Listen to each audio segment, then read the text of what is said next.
हमारे धर्म संस्कृति में विज्ञान के सूत्र कैसे निहित हैं, इस बात को समझने का प्रयास करना चाहिए। मैं सबसे कहूंगा, अगर आप चाहें तो अभी भी चेक कर सकते हैं। सूर्य से धरती की दूरी जो 15 लाख कुछ मील है, उसको यदि आप सूर्य के डायमीटर से डिवाइड करें तो जानते हैं कितना आता है संख्या?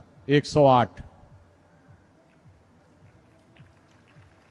चंद्रमा से धरती की दूरी को चंद्रमा के डायमीटर से डिवाइड करें तो 108 आता है। कहीं कहीं आप देखेंगे 109 पॉइंट कुछ आ रहा होगा। इसका अर्थ क्या हुआ कि 108 is the galactic ratio of our solar system with the 2 major planets, एक सूर्य और एक चंद्र। चंद्र उपग्रह है, पर व्यवहारिक दृष्टि से वो इसलिए माना गया क्योंकि हमारे ग्रह वो माना गया जो सूर्य और हमारे बीच की ऊर्जा को काटता हो। वो हमारी उनकी डेफिनेशन में एक डिफरेंस है, that is a different thing. But मैं कहना चाहता हूं, सूर्य आत्मा का प्रतीक है, चंद्रमा मन का प्रतीक है। दोनों का धरती से डिस्टेंस 108 के रेशियो में है। इसका मतलब अगर आपको आत्मा से मन का एकाकार करना हो तो माला कितनी बार जपनी होगी? 108 टाइम्स। और इस 108 का हमारे जीवन से क्या संबंध है? मैं प्योरली साइंटिफिक टर्म की बात करता हूं। जो अर्थ और धरती का डिस्टेंस है, जिसका रेशियो 108 डायमीटर ऑफ सन है, अगर ये थोड़ा सा 10% दूर चला जाए तो इस धरती पे टेम्परेचर इतना गिर जाएगा कि जीवन नहीं रह सकता।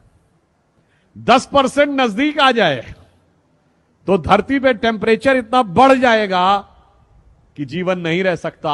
इसका मतलब जीवन का संतुलन वो 108 का रेशियो बता रहा है। चंद्रमा का क्या महत्व है? देखिए, हमारी धरती पे जीवन एक और कारण से है। अगर हमारी धरती एक्सिस में स्ट्रेट होती और वो घूमती रहती तो सूर्य की सारी किरणें सेंटर पे पड़ती, इक्वेटर पे। तो इक्वेटर पे तो एक्सेसिव टेम्परेचर हो जाता और नॉर्थ और साउथ पोल पे एक्सेसिव नेगेटिव टेम्परेचर होता, तो भी जीवन नहीं पनप सकता था।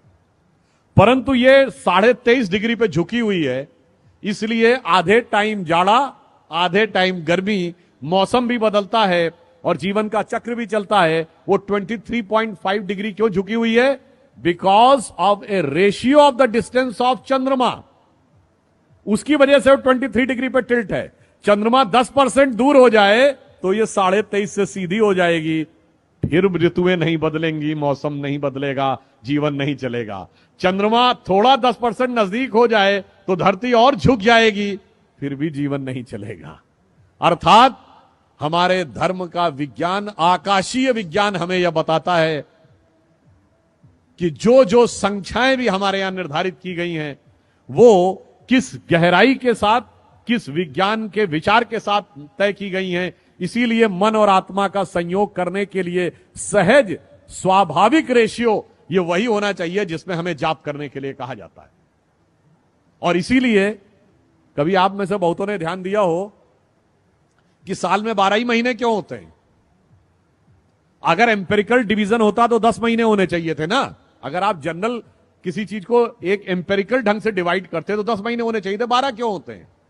क्योंकि हमारा सारा ज्ञान जो था वो आकाशीय गति के आधार पर था। और जिस दरमियान धरती सूर्य का एक चक्कर काटती है, उस समय में चंद्रमा धरती के 12 चक्कर काटता है। इसलिए 12 महीने एक साल में होते हैं। और जो हमारे मैथमेटिक्स के विद्यार्थी बैठे होंगे, मैं कहूंगा कि आप बड़े से बड़े मैथमेटिक्स के प्रोफेसर से पूछिएगा, सर्किल में 360 डिग्री ही क्यों होते हैं? 300 डिग्री होते समझ में आता, 100 डिग्री होते समझ में आता, 200 डिग्री होते समझ में आता। 360 डिग्री इसलिए होते हैं कि आकाशीय सर्किल जो एक धरती लेती है सूर्य के चारों तरफ, और उस प्रोसेस में 360 time it rotates on its axis, there are 360 degrees in a circle. तो ये मैंने सिर्फ इसलिए आपको बताया कि हमारी हर सोच अंतर से लेकर बाहर तक किस प्रकार जुड़ी हुई है कि भगवान कृष्ण के विराट रूप से लेकर सूक्ष्म रूप तक। अगर आप ये बताइए कि आप जब ध्यान लगाते हैं अपनी आंखों के सामने तो क्या दिखाई पड़ता है? Black colour. इसीलिए भगवान कृष्ण काले हैं, कृष्ण वर्ण हैं। वो हमारे मन की आध्यात्मिक चेतना की प्रगति का प्रतीक हैं। और जब आप ध्यान लगा के अंदर उतरते चले जाते हैं तो एक स्टेज के बाद आपको अद्भुत ज्ञान का प्रकाश अनुभव होने लगता है, जिसे हिंदी के प्रख्यात कवि बिहारी लाल जी ने एक पंक्ति में कहा है, या अनुरागी चित्त की गति समझे नहीं कोय, ज्यो ज्यो डूबे श्याम रंग त्यों त्यों उज्जवल होए। यानी जैसे जैसे आप भगवान कृष्ण की भक्ति में उतरते चले जाएंगे, उज्ज्वलता की अनुभूति आपको होती चली जाएगी। और इसीलिए हमारे देश में जीवन का उद्देश्य आत्मानुभूति है, यानी self realisation is most important part of the life then conquering the entire world. और इसीलिए भगवान कृष्ण का जीवन जानते हैं किसका प्रतिनिधित्व करता है? संपूर्ण वेदों के ज्ञान के सार का प्रतिनिधित्व करता है, जिसके लिए कृष्ण भक्ति के एक कवि ने लिखा है, जाहि अनादि अनंत अखंड अछेद अभेद सुवेद बतावे, शेष गणेश सुरेश दिनेश महेशो जाहि निरंतर ध्यावें। और पुनः कह रहा हूं, जाहि अनादि अनंत अखंड अछेद अभेद सुवेद बतावें, ताहि अहीर की छो हरियां छछिया बर छाछ पे नाच नचावे। और ये किसने लिखा है? सैयद इब्राहिम रसखान, भगवान कृष्ण के बहुत बड़े भक्त कवि, जो मुस्लिम थे, माना जाता जिनका जन्म काबुल में हुआ था, उनकी समाधि वृंदावन में है। वो आकर भक्ति में ऐसे लीन हो गए कि उन्होंने ये कहा, और उनकी एक बड़ी प्रख्यात कविता है, आप सबने सुनी होगी, कि वो कहते मेरा अगला जन्म हो तो मैं कृष्ण भक्ति में ही रहना चाहता हूं।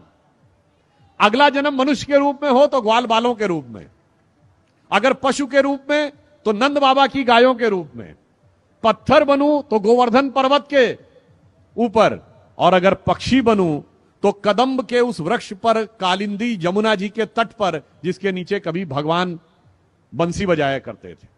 तो रसखान कहते हैं, मानुष हो तो वही रसखान बसों ब्रज गोकुल गांव के ग्वारन, और जो पशु हो तो कहा बस मेरो धरो चरो नित नंद के धेनु मझारन, और पाहन हो तो वही गिर को जो धरो कर छत्र पुरंदर धारन, और जो खग हो तो बसेरो करो कहूं कालिंद कूल कदम्ब की डारन।